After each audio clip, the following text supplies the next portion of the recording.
ายดีสีโซโก้กว่าเดี๋ยวมาติดตามกันเลยกับหน้าเวียกในของเจ้าเจ็ดส่งรอยคิดเขาของเขาเนาะตัวแรงของเขาการฮอนที่หินเนาะตัวนี้ก็เซตจะเราดูนะว่าพักที่ของเราติดตามดูว่ามันให้ต้องการหินทรายแต่ว่าตัวช่างใดเนาะราคากันเองนั่นเลย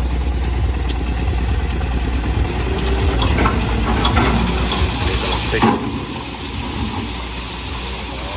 ติ๊กเลย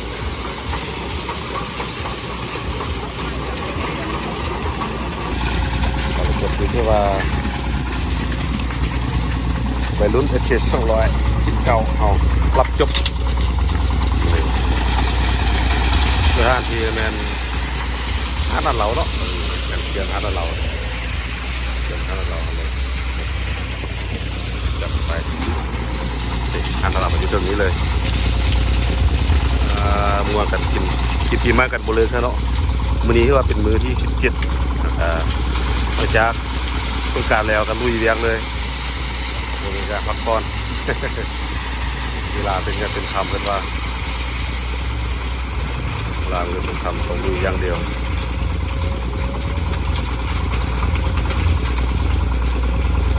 เจ้าเอเจเขาเป็นว่าจะมีขวัญนิดนึงเนาะ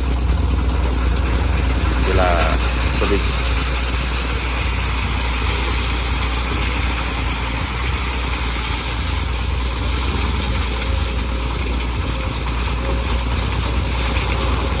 เจอบางที่ได้เลยคันนี้จะเป็นคันที่ตกใส่รถดำรถดำรถก็เดินลุยกันเลยจัดกันไปยาวๆงานนี้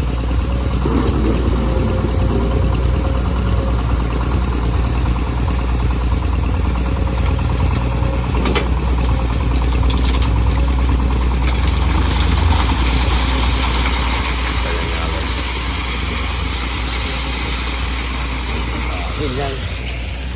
ที่มาใส่ตะฟังเนาะที่ก่อนใหญ่ที่มาใส่ตะฟังจะเป็นการกันเจือนตัวการกันเจือนหินใหญ่ใส่ช่องฝักฟังก็การเจือนต้องแนวน้ำเนาะตัวนี้เป็นแนวน้ำโซะลงมาตัวอะไรที่กันเจือนไว้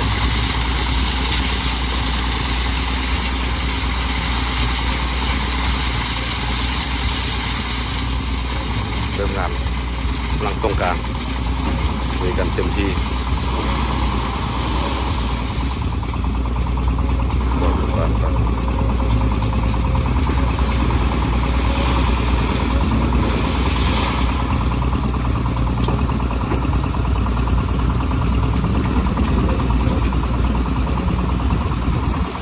น่าจะเป็นระบบน้ำมันเนาะ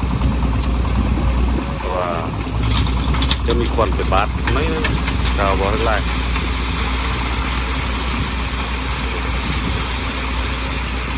อะไรเงี้ย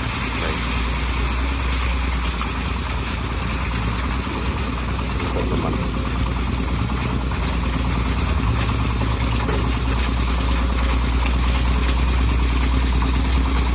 จัดไปงานนี้ครับคุณ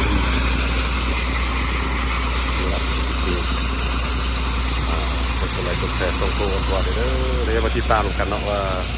การเจ้าเราคิดเรียกเราคิดเป็นอะไรนี่นะบ๊ายบาย